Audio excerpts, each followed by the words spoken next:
Timing is so important when you want to get back with your ex.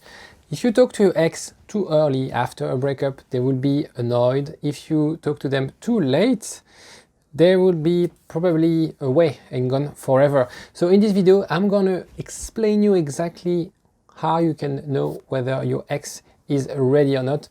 We're gonna start from the most extreme and the most common mistakes people make. You probably or maybe made those mistakes. And we're gonna move towards what would be the ideal behavior, the ideal things you have to do in order to really see if your ex is ready. Before I move on, you can subscribe to the channel. We're a growing community. Thousands of people are watching the videos on a daily basis. It's amazing.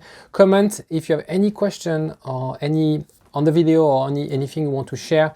I reply to all the comments personally. And last but not least, I put together a quiz for you to know if you have any chance to get back with your ex. It's totally free. I left the link in the first comment of the video. So, first point, when you just have been left, it's more of panic mode. So there's the shock, despair, anxiety, all those bad emotions. And we always want to be reassured. We want to understand the other. We want to be close to the other. We want to understand what happened. And a very common sentence that I hear from my clients is like, if only I could talk to her, we could fix the relationship. And also the fact that people always, 95% of people always want to fix things right away.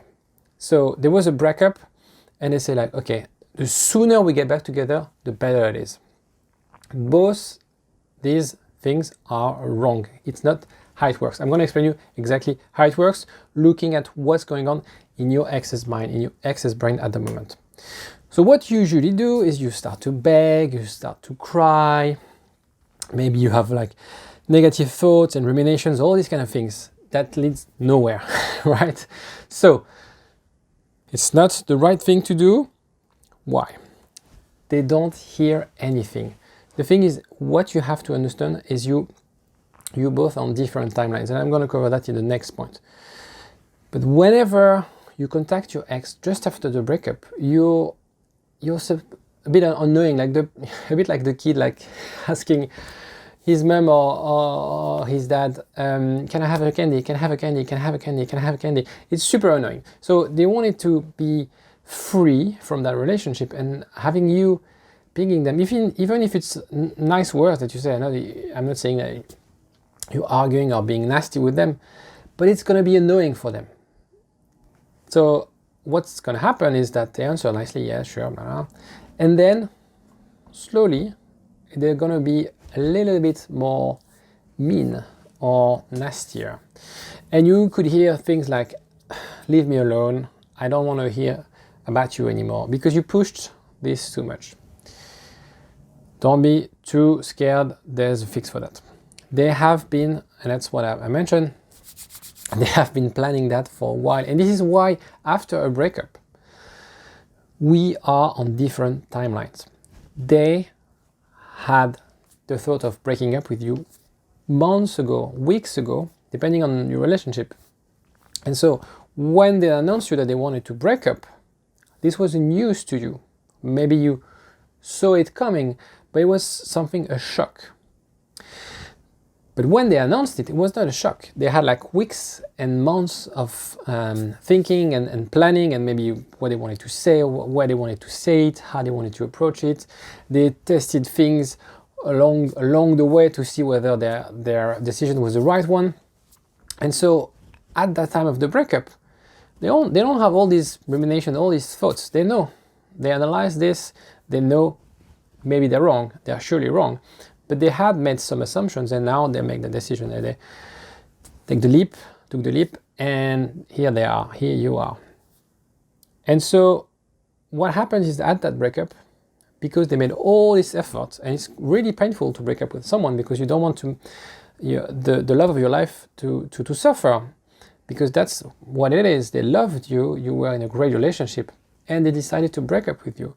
So it was really hard for them. But now what they want to experience is they want to feel liberated. And as soon as you're in touch with them, as soon as you send messages, as soon as you call them, you are not allowing them to feel liberated. You keep them in that prison. And this is what will drive them mad. Remember, at the beginning, they're super nice, they're like very cordial and stuff. But if they feel that they don't have this freedom, they're gonna become a little bit more nasty, unfortunately.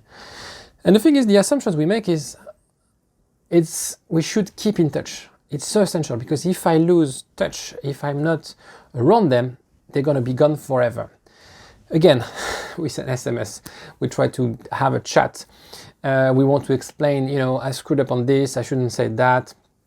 Sometimes we go through family and friends, we want to keep that connection. Again, it doesn't work because they want to have that freedom. That freedom, I call it the release phase. So in that release phase, they had that breakup. So for months, they thought about that breakup. They had that breakup. Now they have this release phase like, now I'm single. It was really hard. I made the decision. And that release phase, anytime you contact them during that phase, you'll be a pain in the ass, okay? Simply put, the thing is, you are not in that stage of the breakup.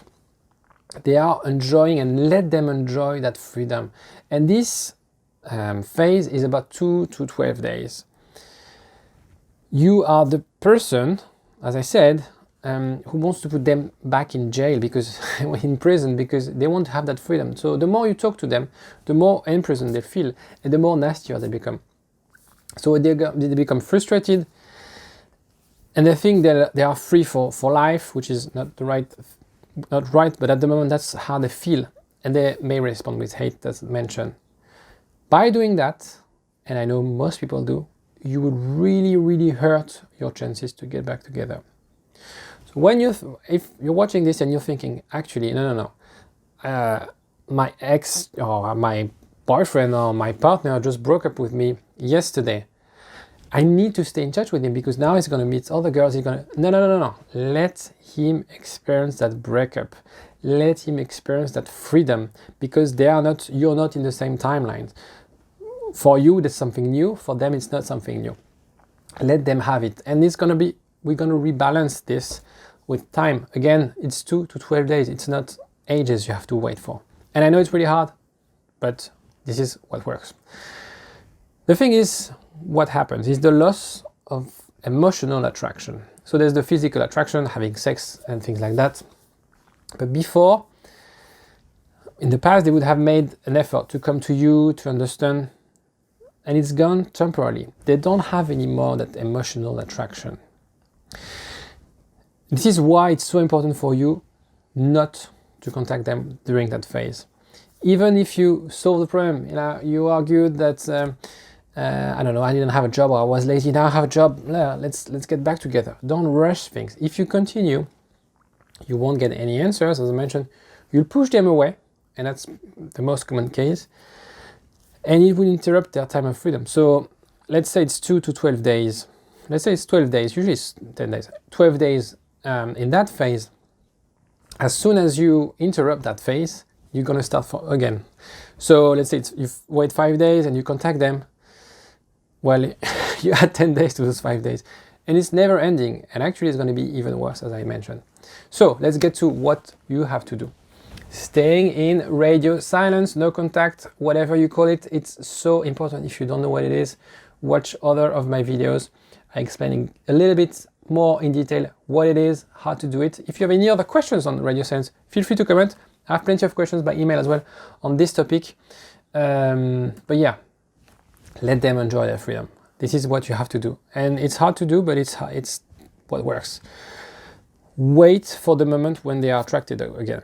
So the thing is, you have to trigger and use curiosity, mystery. During that radio silence phase, your ex will think, okay, we were texting 30 times a day.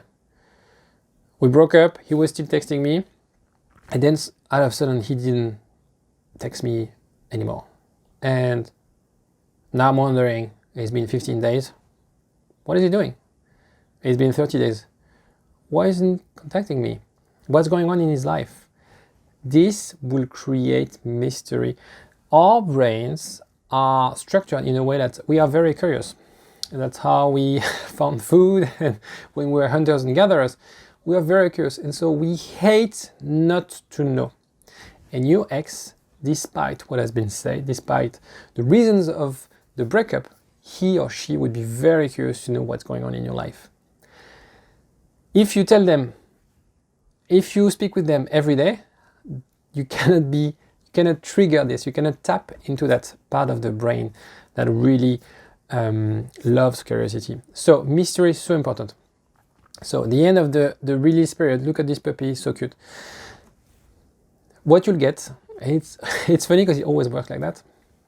A message or something, a call, you know, they won't say that literally, but they'll say, have you moved out, moved on in your life? Did you do well without me?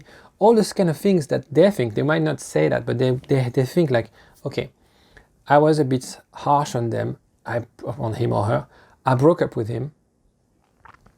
And now, well, what is he doing? Is he doing okay? Is he actually, am I making a mistake? Because this is what they do. And that's the million-dollar question. How long the release takes. It depends on how long the couple has been together. If you're not sure exactly, ask a coach, a relationship coach, to give you clues on when is the right time to engage. You can have a chat with me. I also have a link for you to have a call with me. But it really depends on the relationship, and it's really important to understand when this emotional attraction gets back to where it was before. You have to wait for them to feel. You have to wait for them to feel the loss, for them to feel that fear. Have a look at my loss aversion video. I explain everything in detail. But basically, we hate to lose. And by not having you around, even though they make the decision to break up with you, they'll feel like, actually, I was not 100% sure, but now, I'm scared. I'm scared I might screw up. And it's a positive stress. It's going to use that positive stress because it's going to help you getting back together. And again, they want to know the answer. They want, you wanted to have answers at the beginning. Now it's them wanted to have answers. This is beautiful because we are reversing the balance here. And if you are in the one to contact them, it will be random. It's like playing a roulette, and it may not work. So be really careful when you break that radio silence, because sometimes, especially if you do it the wrong way, it might really damage any chance for you to get back together. Again, if you're not sure, have a chat with me. I'll be more than happy to help. If they contact you, they ask for your attention, they want to release that pressure, like, they must be one step ahead. You must be one step ahead. So in terms of maybe there's things you didn't do when you were together, when they reach out, you need to be at the top of your game. That's so important, and that's what I spend most of my time helping my clients, is really help them be at the top of their game. Because when they see you back after that radio silence, they need to see like, wow, he or she has changed. Now I can clearly see myself getting back with that person and doing and creating and fostering something together. So important. And this is why now at this stage, you're not a disturbing noise anymore. It's beautiful. You were a pain in the ass, and with time, it becomes them becoming needy and wanting to know more about you, and you're the nice person. Isn't it cool? So you can show them, so important, that's what I mentioned. You've been strong, you moved on, you are not desperate. People are not attracted by people who are desperate. You're sad, don't show it, I don't care. Don't show it, fake it. You're happy, right? Because you're not attracted, you're not gonna attract anyone if you're desperate.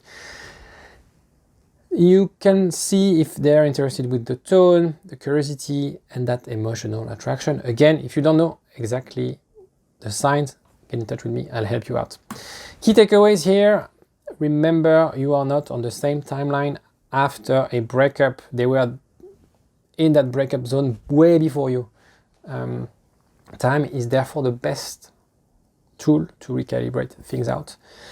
And don't forget to be mysterious if you want to attract the other. We hate not to know. So let them in the dark. Take care of yourself. Ciao.